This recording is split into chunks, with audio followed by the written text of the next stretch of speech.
All right, hi Algebra 1 students. You should have in front of you Activity 331. It has the title Solving Equations with Multiplication and Absolute Value. All right, if you're in class, you're going to do a little warm-up, but if you're watching this video because you're in quarantine or your teacher is in quarantine, then we're going to just start with question 377. Now, the biggest thing about this section is this word solve. We're asking you to solve for the variable, which means you need to be able to solve for x. Okay, let's take a look at this first one. Now this also says, okay, use generic rectangles to help you solve, which is going to be great if you use generic rectangles. If you know, okay, if you know how to use the distribution property, you can use the distribution property to do those generic rectangles instead. But I'm going to use generic rectangles in this video.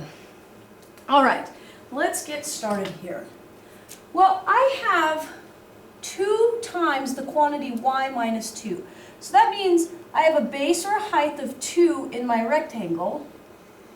And then I have y minus 2 here equals a negative 6. This is what it means to turn your problem into a generic rectangle. My dimensions of my generic rectangle are 2 times y minus 2.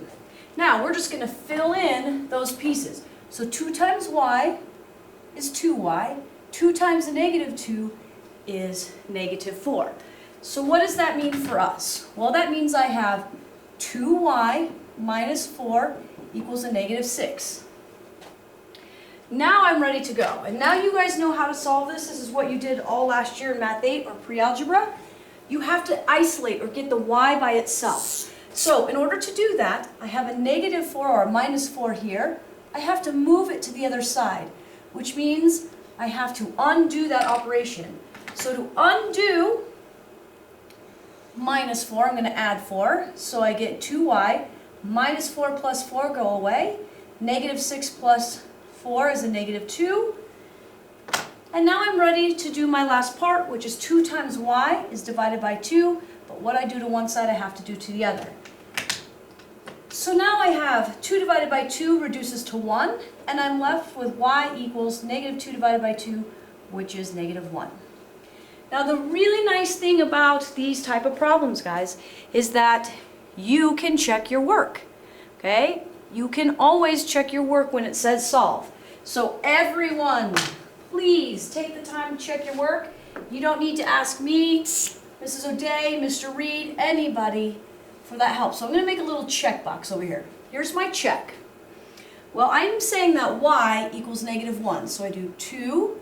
I'm plugging in negative y equals negative 6. I'm asking, is this true?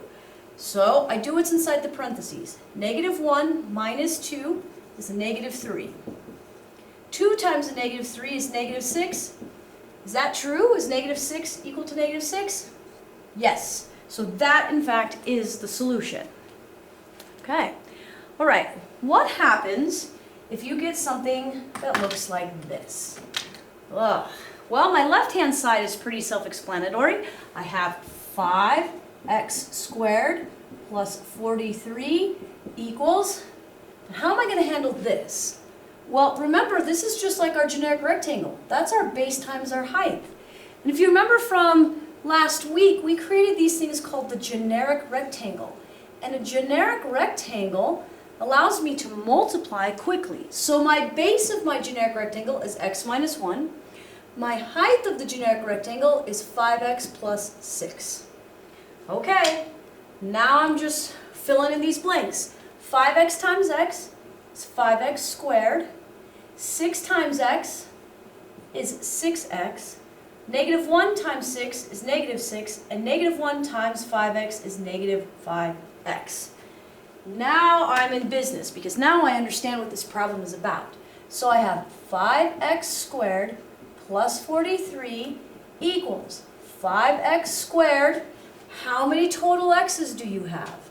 Well, I have 6 here and minus 5 here, which means I have 1 positive x minus 6. And now you're just back to what you did last year. Isolate the variable. I need to get x by itself. Notice what happens to the x squared terms. I'm going to move my 5x squareds around, and guess what happens? Well, 5x minus 5x squared, those go away, and I'm left with 43. Well, I also have a 5x squared minus 5x squared on that side. That also goes away, and I'm left with this. Ooh, I'm going to write that in black. Sorry, guys. It'll be 43 equals x minus 6. Well, look at how easy that's going to be. All you have to do is bring this negative 6 over. I'm going to add it to both sides, and I'm left with 49 equals x. Okay, but wait a minute, guys. We have to do a check. You can't just leave it. When you do your short cycle or when you do your checkpoint on this, you're going to need to know that it's correct. So I'm going to do my checkbox up here because I have some room up here. So I have 5 times, whoa, 49 squared, yep, that's what I have, plus 43 equals 43 minus 1 times times 5 times 43 plus 6. All right, let's work this out. This is a lot. So when I look at this side, when I take 5 times 49 squared, I get 12,005 plus 43 equals, well, on this side, I get, oh, what am I doing? That's 49. You guys didn't stop me. 49. 49 minus 1 is 48. And then I take 5 times 49 plus 6, and I get 251. Whew! Now I'm going to simplify this. I'm going to add it, and I get 12,048. And when I multiply 48 times 251, I'm hoping I get 1248. I did. So that means 48 is the correct answer. Okay. What you're going to do is you're going to finish this first page, and then you're going to check your work. Okay?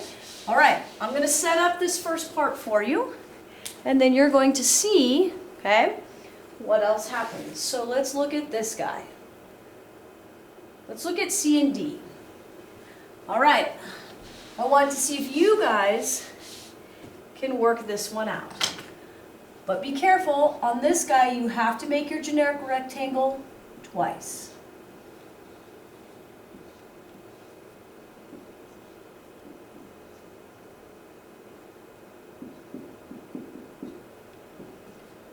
Make your generic rectangle.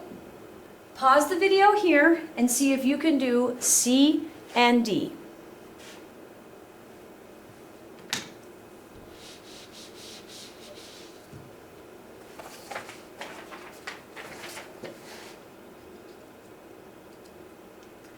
All right, guys, check your work. Even though you should be able to check your own work at this point, you should see that x is a negative 5 halves, and then that you get x equal to 8. Please check those answers because that's the way you know you get them right. You can check them. All right, flip your page over and you can see we have just a couple more answers, or a couple more questions to be looking at. Sorry about that. And these are the absolute value. So on the front page, we were really looking at, can you solve helping us use our generic rectangles. Why would you use a generic rectangle? Well, it helps us solve more complicated pieces. But let's take a look at absolute value. How do you now solve absolute value equations? Well, I want you guys to remind you something. Absolute value turns anything, okay, on the inside positive. So for example, the square root of 11 is 11, and the square root of negative 11 is 11. So if you are given solve for x, okay, you're looking for what can I plug in here to make it 11? Well, you can plug in x equal to 11 and x equal to negative 11. So you will always have two answers when you do absolute value. Always. All right, let's take a look at A. So remember, this is what I'm looking for. What two numbers can I plug in for x so that I get a positive 5. Well, is that true? Could I get, do I get 5 and, if I let 5, absolute value of 5 is 5 and the absolute value of negative 5 is 5. So that one looks like it's going to work. So here I have 5 and negative 5. If I plug them in, you got it. Okay, when you do part B is, it's just like the other one, but you have to be careful. Anything that is not on the inside of the absolute value, you have to get rid of first. So I have this 2 times the absolute value of x. You have to divide by 2 first, because I have to get it down just to the absolute value. So 40 divided by 2 is 20. So now I'm asking myself, what can I plug in so that I get 20? Well, I know that the absolute value of 20 is 20. Okay. Is there something else? Yes. Because what happens if I plug in a negative 20? Well, the absolute value of a negative 20 is also 20. So my answers for this one would be 20 and negative 20. Now you can check this, plug it back in. Absolute value of 20 is 20 times 2, boom, is 40. Same with the negative. Okay, but what happens when we start adding a few more problems or adding a few more elements to each problem? Okay, so let's take a look at what happens in C and D. All right, let's look at C and D. All right, with C and D, I have the absolute value of x equals negative 2. Now I want you to think about what that means. The absolute value of something always gives us a positive answer. Look at the top. Absolute value of x gives us positive 5. The absolute value of x gives us a positive 20. The absolute value of x gives us 11. Is there anything I can plug in, okay, to this that'll make it negative 2? Well, let's try it. The absolute value of 2 is 2. Okay, so let's plug in a negative. The absolute value of negative 2 is 2. The absolute value makes the answer positive. There is no way I can put something in and make it negative. So this one is no solution. There's no way I can make the answer negative if I have absolute value. Okay, now let's look at this next one. I have x minus 7 equal to 10. Now it doesn't matter what's inside the absolute value right now. I need to know what can I put in here to make this 10? Well, we know the absolute value of 10 is 10, and we know the absolute value of negative 10 is 10. Okay, that's what we know. That if I can force the inside to be a positive 10, then I've got it. So let's make that inside 10. So if I say x minus 7 equals 10, well, what value of x do we need to put in there to force that? Well, let's add 7 to each side.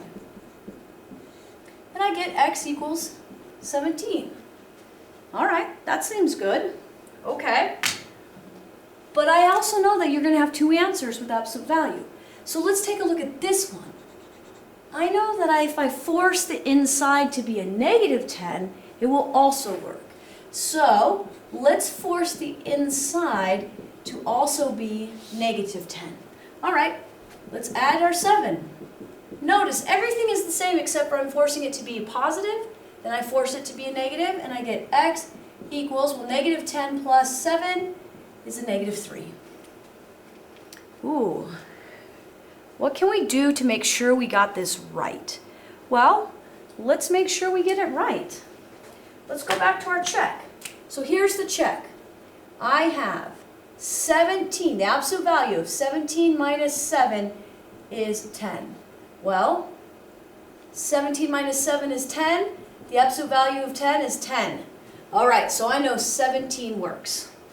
All right, let's check this guy. Okay, I plug it in. Negative 3 minus 7 equals 10. All right, well, negative 3 minus 7, that's a negative 10. And we know the absolute value of a negative number is positive. That also works. So negative 3 also works. Be careful. You always have two answers when it comes to absolute value. Okay, pause the video here and see if you can work C, A, B, C, D, E. So E and F. See if you guys can work E and F.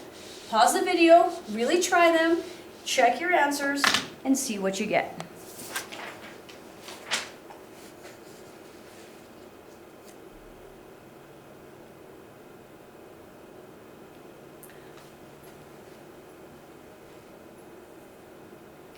All right. Welcome back and see if these are the answers that you got. So for E, you should get x equals 7 and x equals negative 11 thirds. That's weird. But you can see here, pause the video if you need to, that's my work to check that 11 thirds is an answer. 3 divided by 3 is 1, so you get negative 11 minus 5. Negative 11 minus 5 is negative 16. Absolute value of negative 16 is a positive 16, which is what we wanted. Okay, let's look at F. And again, F, you get a fraction. It's okay.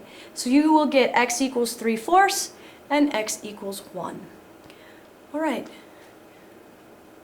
Remember, you're going to be asked to solve harder and harder equations for x. This is just kind of the beginning. Make sure you know how to use generic rectangles when solving for x, and make sure you understand those absolute values. You're going to be practicing and doing these quite a bit throughout the rest of the year. If you have questions, ask your Algebra 1 teacher. We will definitely help you out. Have a great day, Algebra 1.